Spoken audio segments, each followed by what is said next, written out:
It is a fine example of the great Victorian Gothic revival, built on the site of the former city jail, which had been opened in 1826 and moved in 1881 to its present location. Designed by George Gilbert Scott Jr., it was the generous gift to the Catholics of Norwich from Henry FitzAlan Howard, the 15th Duke of Norfolk. Following an approach by Canon Richard Duckett, the Duke commissioned the building and took a keen interest in every aspect of its design, from its initial conception in the early 1870s to its completion and dedication in 1910. His grand scheme celebrated an association with both the Howard family and the Catholic community in the city, stretching back centuries. Canon Paul, how nice to meet you. Hello, Chris. Lovely to see you. Welcome. Wow. Yes.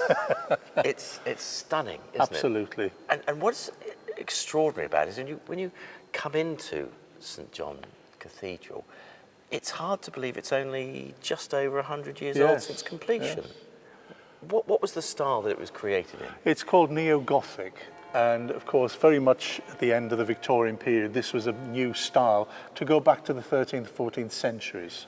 So the Houses of Parliament and Pugin and so on, it was a big movement, Neo-Gothic. So when this was built, it was the height of fashion. Right, and of course it took about 20 odd years to build, which is not a lot when you consider the size of the building.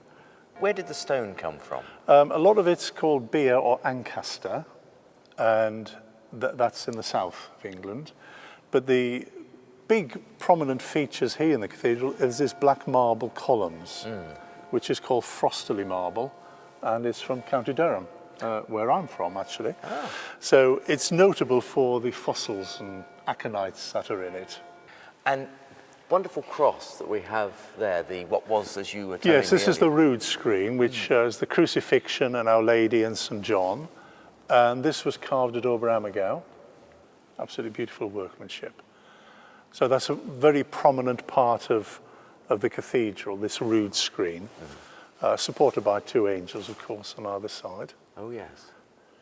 And the other feature that I'm fascinated about here is the wonderful stained glass that's here. And you've got it in actually even the small chapels as well as behind the main altar and the Queen window as well. Yes, this is the glory of St John's Cathedral, the stained glass. It's called the Queen's window. It's Our Lady of Walsingham, the Queen of Heaven, and you have various biblical queens in. There's the Queen of Sheba visiting King Solomon.